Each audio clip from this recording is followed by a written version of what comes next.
Hola, en esta presentación vamos a profundizar un poquito en lo que es el co-debriefing o la co-facilitación y espero que no sea muy pesado.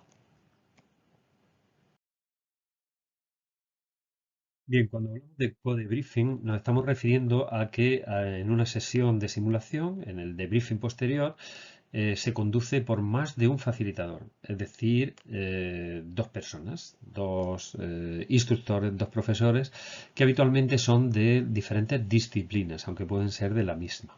Eso sería el codebriefing o la definición de codebriefing. ¿Por qué hacer codebriefing? ¿Está justificado hacer codebriefing? Bien, pues personalmente pienso que en determinadas situaciones sí que es necesario, pero no siempre. Es decir, hay un debate actualmente entre si es necesario que haya dos debriefers o no. La historia es que, claro, en una sesión de debriefing tienes un tiempo limitado, habitualmente son sesiones de una hora de simulación de briefing. En una hora hay que montar un escenario, hay que aplicar ese escenario y los participantes se supone que tienen que hablar durante el debriefing, participar durante el debriefing y que los debriefers o facilitadores van a estar conduciendo. Cuando conduces no debes de eh, tener más de un 20-25% de protagonismo verbal durante el debriefing. Entonces, dos personas que son debriefers, que tienen que estar durante la sesión y participando o metiendo baza, digámoslo así, pues en ocasiones no es muy operativo. Por lo tanto, ¿por qué se hace un codebriefing, no? La mayoría de las veces los codebriefings se hacen en simulaciones interprofesionales, es decir, cuando dos disciplinas diferentes pero complementarias, donde hay una interdependencia, pues hacen una sesión de simulación, por ejemplo, de soporte vital avanzado entre enfermeras y médicos, ¿no? Cuando hay un soporte vital avanzado puede haber un debriefer que sea médico, un debriefer que pertenezca a la disciplina de enfermera. Entonces ahí tiene cierto sentido. O cuando tenemos, por ejemplo, la visita de un experto en la materia. Puede ser que haya un debriefer habitual y ese día invita a una persona experta en el tema que se va a tratar y le hace partícipe de la sesión. En ese momento están haciendo co-facilitación, co-debriefing, ¿vale? Esa es un poco la justificación de por qué. Pero ya digo que habitualmente con un solo facilitador puede guiar una sesión porque su principal tarea es facilitar, moderar y hacer reflexionar a los participantes. ¿Cuál es el objetivo principal del codebriefing? Pues que los cofacilitadores trabajen juntos para gestionar el debate de una manera fluida y eficaz que promueva un verdadero aprendizaje. Y ese es el punto que nunca debemos perder de vista. Hay que un poco desterrar la necesidad de protagonismo, de participación de los codebriefers y que trabajen en equipo. Si no hay trabajo en equipo, estamos destinados al fracaso. Bien, el codebriefing tiene sus ventajas y ciertamente lo hemos trabajado en la práctica, trabajado con codebriefing de multiprofesional, interprofesional, mejor dicho, y hay cuestiones que han ido muy bien y otras cuestiones que se pueden mejorar. Dentro de las ventajas que tenemos de la cofacilitación, pues aunque no hay mucha evidencia, sí que hay unas líneas comunes que se habla de que, por ejemplo, complementan diferentes estilos de facilitación. Por lo tanto, a nivel de conocimientos, puntos de vista, se enriquece muchísimo, sobre todo cuando son personas abiertas y personas flexibles y tienen amplios conocimientos de la materia que se está tratando, por lo tanto, aportan. Lo fundamental es la capacidad que pueden tener de aportar elementos que una sola persona pues no se le ocurren. Por ejemplo, a la hora de sacar modelos mentales en un debriefing buen juicio, en la fase analítica, ¿no? Dos personas pueden llegar a tener es unir dos cerebros, básicamente. Luego, a la hora de la fase analítica también, cuatro ojos ven más que dos. Este dicho se puede aplicar también. A la hora de darse cuenta, yo cuando hago code briefing, realmente me gusta bastante porque hay cuestiones que yo no aprecio y que sí que tampoco aprecian los observadores, los estudiantes, y que un codebriefer experto, pues, por ejemplo, puede advertir, ¿no? También en determinados grupos con elementos disruptivos o complicados o donde puede haber mucha tensión, porque por ejemplo en aprendizaje interprofesional puede haber ciertas tensiones en momentos puntuales, dos codebriefers alineados tienen mucha potencia para gestionar al grupo y conducir al grupo. No perdáis de vista este aspecto. Por ejemplo, pero para eso tienen que estar compenetrados, obviamente. Cuando hay una confusión respecto a un tema, puede también ampliar el punto de vista. Es decir, una persona sola quizá no sea capaz y dos personas pueden darle otro color a la simulación también, ¿no? Y sobre todo cuando hay dos codebriefers se pueden trabajar diferentes tipos de habilidades de una manera más ajustada, de manera que, por ejemplo, un codebriefer puede estar observando y ser experto en habilidades blandas y otro más en clínicas. Y es por lo que quizá se puede enriquecer el debriefing cuando se trabajan ese tipo de habilidades blandas: comunicación, trabajo en equipo, liderazgo, ¿no? Esa cohesión. Se puede trabajar muy bien cuando enfocan los codebriefers pues su atención a esos aspectos. Y luego, pues también se pueden ayudar a sí mismos, de manera que yo cuando termino un debriefing, he hecho un codebriefing, pues le puedo preguntar a mi compañera, pues, ¿qué tal lo he hecho? ¿Cómo lo has visto? Y tener una reunión posterior y ayudar a mejorar, porque con ideas compartidas siempre se puede mejorar. O sea que parece que todos son ventajas y efectivamente lo son, pero también tienen retos muy potentes que, si no se ajustan, pues como digo, pueden llevar a cierto desánimo o fracaso. Por eso vamos a dejar algunas ideas sobre los desafíos, los principales desafíos de la facilitación, del codebriefing. Porque si los codebriefers no están preparados, no están ajustados, no colaboran o no están coordinados, normalmente el aprendizaje suele ser tenso, adverso, puede incluso llegar a haber tensión y enfrentamiento entre debriefers o diferentes opiniones, no un enfrentamiento agresivo, me refiero a un enfrentamiento de diferentes puntos de vista. Entonces tienen que compartir un modelo mental común de cómo es una simulación, de cómo es un debriefing y sobre los temas que están tratando. O sea, esto es así. Entonces, uno de los primeros o de los principales retos o dificultades es el desconocimiento, precisamente, o el desacuerdo sobre los objetivos de aprendizaje, sobre qué es lo importante, a qué hemos venido esta tarde aquí. Y el no estar de acuerdo sobre los objetivos de aprendizaje o su grado de importancia es una de las principales dificultades a las que nos encontramos cuando hacemos codebriefing. Un segundo elemento o desafío sería los diferentes intereses personales o científicos. Por ejemplo, si hay una simulación interprofesional, ¿no? Yo le doy mucha importancia al aspecto espiritual, a lo no técnico, y imaginaros que mi debriefer pues dice que eso es una chorrada y que lo principal es el ABCDE, por ejemplo. Quizá él puede llevar razón, la puedo llevar yo, pero tenemos que estar coordinados y no dar la sensación de que estamos en diferente barco, ¿no? Eso puede tener también una deriva, ¿no? Una deriva hacia el debate del debriefing que se vaya por unos derroteros que no son los adecuados y que incluso se vaya de los objetivos a los que estaba destinado el caso. Eso es importante.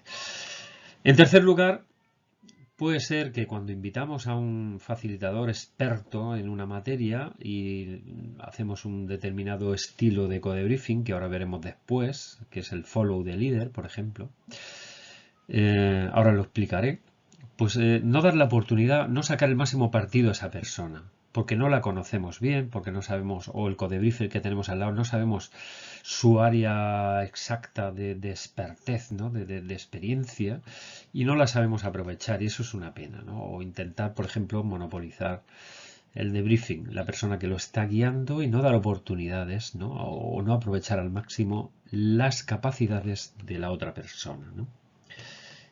y perdernos su perspectiva. Otro de los problemas que puede traer consigo el codebriefing es que un facilitador interrumpa a otro, es decir, le secuestre, aquí se llama secuestro, ¿no? Traducido del inglés. Es decir, interrumpe el hilo de su pensamiento cuando está intentando trabajar una competencia y eso puede obstaculizar el proceso de aprendizaje de los estudiantes. Sería como una interrupción digamos, no programada. Entonces, esa desincronización entre facilitadores es un problema. Y básicamente la causa es la falta de modelos mentales compartidos de cómo hacer un debriefing. Entonces, ese es un reto también que hay que solucionar. Luego veremos las posibles soluciones que se plantean desde la teoría del codebriefing, ¿no? Otro aspecto negativo, digamos, que es que uno de los facilitadores monopolice el debate. Si no está planificado así, sino pues directamente está más activado y no adopta un enfoque colaborativo, sino que va directamente monopolizando toda la discusión. Y habitualmente, si es un experto, pues suele dar su clase teórica y pierde todo el elemento reflexivo, didáctico que se espera de un debriefing. Y aparte, no aprovecha la experiencia de los codebriefers y además hace que se sientan mal. Evidentemente, si una persona pues, es la que monopoliza y el resto está ahí, dice, ¿para qué estoy ahí? ¿No? Si no participo, ¿para qué estoy?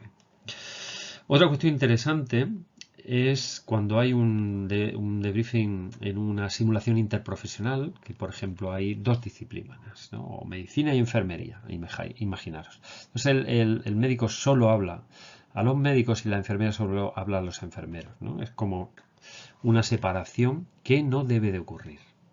Luego veremos posibles soluciones, pero no debe de ocurrir esto, en el que un facilitador hable directamente a su grupo profesional y no al resto, ¿no? Y por último, y casi lo peor que puede ocurrir es que haya un desacuerdo explícito e irrespetuoso entre los propios facilitadores.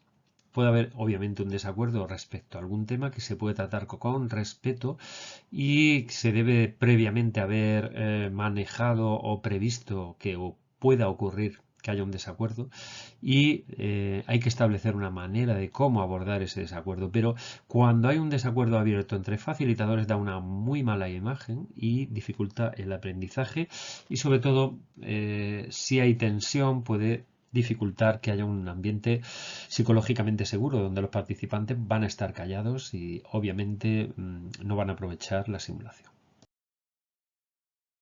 Bueno, es por eso que ahora vamos a intentar abordar la solución a esos retos que acabamos de comentar y, bueno, pues de manera que podamos dar un enfoque estructurado a un codebriefing y sin caer en todas esas problemáticas que hemos comentado. Vamos a ver si lo conseguimos. Hay varias cosas que podemos hacer. Desde hay un modelo de repartir absolutamente todo. Hay otro modelo que es una persona guía y va dando la palabra. Hay un modelo naturalista. De todas formas, para soltarse un poquito, lo ideal es que de entrada se repartan, por ejemplo, la primera y la última fase del debriefing, ¿no? Las fases, digamos, más cortitas, ¿no? Que es la fase de reacciones y la descriptiva, si estamos utilizando un modelo que incluya esa fase, en la cual pues un facilitador pregunta cómo se sienten o cómo se han sentido y luego al final de la sesión el otro facilitador es el que hace el resumen de todo lo aprendido o insta a los participantes a que lo hagan ellos, ¿no? Entonces sería repartir, inicio y cierre. Eso sería una opción. Luego hay varios enfoques, como digo. Hay uno que es el follow the leader, que se utiliza mucho cuando hay un invitado. O sea, digamos que hay un debriefer habitual y en determinadas sesiones invita a otra persona que haga co-debriefing porque es experta en el tema. Entonces, lo que va a hacer el líder o el que va a llevar digamos, la batuta del debriefing, esa persona lo que va a ir es marcando cada etapa y dando paso, moderando el debriefing y dando paso al co-debriefer para que opine. De manera que guía la discusión, prioriza los temas, controla el tiempo, lo administra y da la palabra al cofacilitador para que intervenga en cada uno de los apartados que tenga que hacer, incluso que dé su visión experta en varios de los momentos del debriefing. Y ese codebriefing, ya digo, puede ser el típico invitado experto. Pues está muy bien cuando hay un experto en codebriefing y un novato. Entonces el experto juega un poquito a llevar la sesión y da paso al novato. Otra manera de hacerlo, otro enfoque, es el de divide y vencerás. Divide y vencerás, pues esto es como es muy británico, ¿no? Es muy anglosajón y es repartir funciones, planificarlo todo. Pues tú vas a hablar de esto, yo voy a hablar del otro, tú vas bueno, vamos a tratar estos temas, pues tú enfocas en los temas no técnicos y yo en los clínicos, o yo dirijo el debate y tú intervienes en estos determinados momentos. Es decir, sobre todo está visto en la manera en que los codebriefers son expertos en diferentes temas. Si yo soy un psicólogo y puedo fijarme muy bien en el trabajo en equipo, el liderazgo, y tú eres un clínico y eres capaz de advertir pues los retos o las dificultades que han tenido los estudiantes en aspectos clínicos, pues yo voy a abordar unos temas y tú otros, ¿no? Eso sería la cuestión. O turnarse deliberadamente en las diferentes fases. Tú haces una fase, yo hago la otra, etc. Sería un poco el enfoque divide y vencerás. Obviamente, como todo en esta vida, estos enfoques tienen sus ventajas y sus inconvenientes. Como ventaja del follow the leader, pues que puede, si es un facilitador experto, pues puede ir marcando el tiempo y asegurarse de que se cubren suficientemente los objetivos de aprendizaje y que todo se queda bien discutido, porque es una persona que está muy acostumbrada a hacerlo. ¿Cuál es el inconveniente? Pues que monopolice la sesión y que solo habla esta persona, es decir, no deja que su codebriefer meta baza y lo hace todo, básicamente porque por su personalidad o por su experiencia, pues tiende a eso, o no está acostumbrado a hacer codebriefing.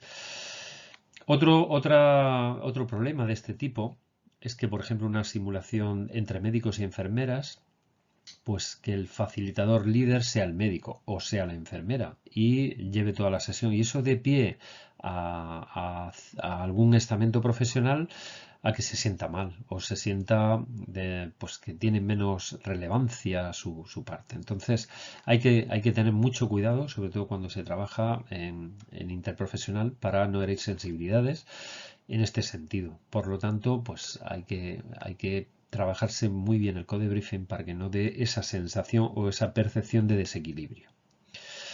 En cuanto al enfoque Divide and Conquer, que es el divide y vencerás, pues que es muy fácil de aplicar porque todo está controladito, medidito, tú haces esto, yo hago lo otro. Y está muy bien porque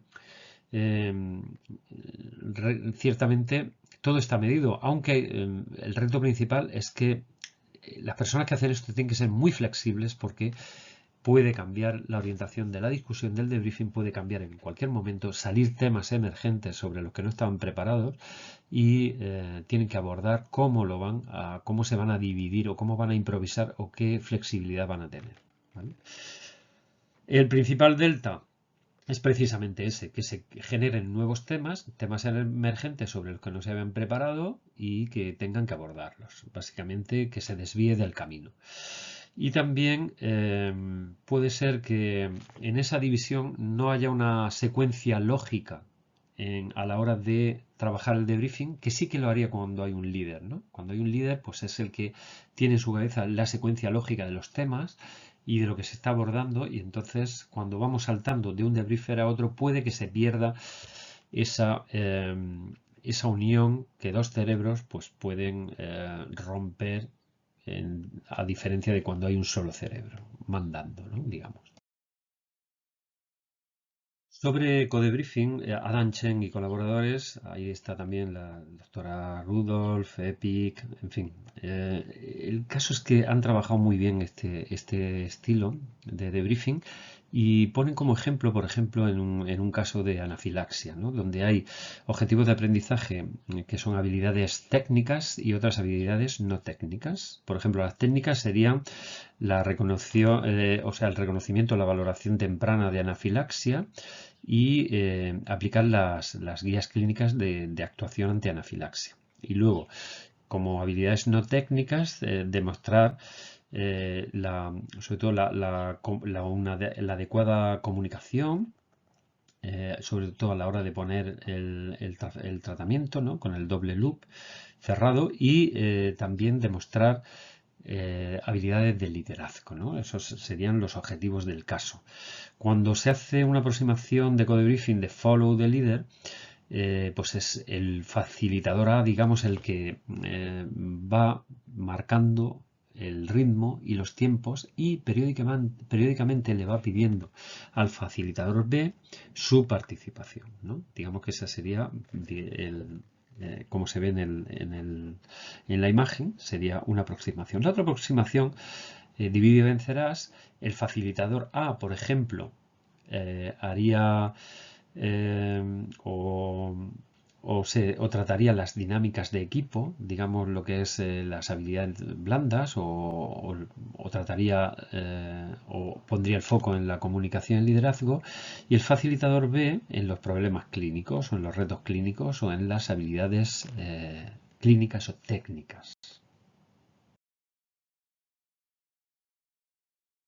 Bien, luego existe otro enfoque, el enfoque que hemos utilizado todos antes de saber que había unas sugerencias de método de code briefing, y es el modelo naturalista. El modelo naturalista básicamente es cuando hay dos code briefers que están bastante alineados, que trabajan en sintonía, que además se conocen sus fortalezas y debilidades, se acoplan muy bien, están enrasados, están alineados y se adaptan a la evolución natural de la discusión durante el debriefing. Es decir, son cofacilitadores que tienen experiencia y que, o bien por elección o por desconocimiento, no aplican ese enfoque estructurado, sino que intentan gestionar el flujo de la conversación de manera natural. Es decir, van al flow, fluyen, ¿no? Digamos.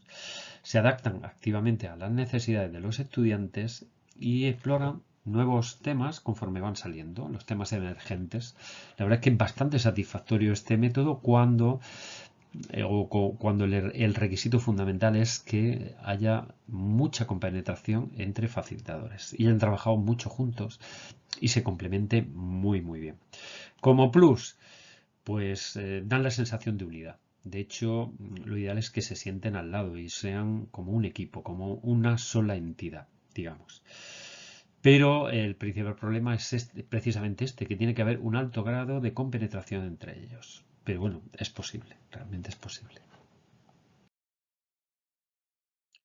Por eso, las recomendaciones de Cheng y colaboradores es que para que haya un debriefing, un code briefing eficaz, tiene que haber una buena relación entre los debriefers, deben compartir una misma visión o filosofía o modelo mental sobre las habilidades que quieren trabajar y cómo utilizar una perspectiva común, y luego deben planificar todas esas actividades de manera previa y además conjuntamente. No pueden encontrarse el día de la simulación dos personas que no se conocen o que tienen poca afinidad para hacer un code briefing. Eso sería absolutamente inviable. De todas formas, las principales recomendaciones es que haya una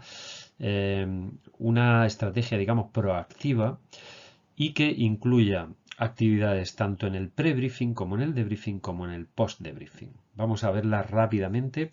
Por ejemplo, en el pre-briefing hay que reunirse y hay que conocerse para llegar a ese entendimiento. Por lo tanto, días antes de la simulación, cuando se hace el pre-briefing con los estudiantes, también hay que hacerlo con los debriefers, y establecer claramente las reglas del juego, es decir, qué tipo de debriefing van a hacer, si van a hacer el follow the leader o el divide vencerás, y también qué funciones va a tener cada uno, o dónde se va a enfocar, o cuáles son las fortalezas de cada profesional.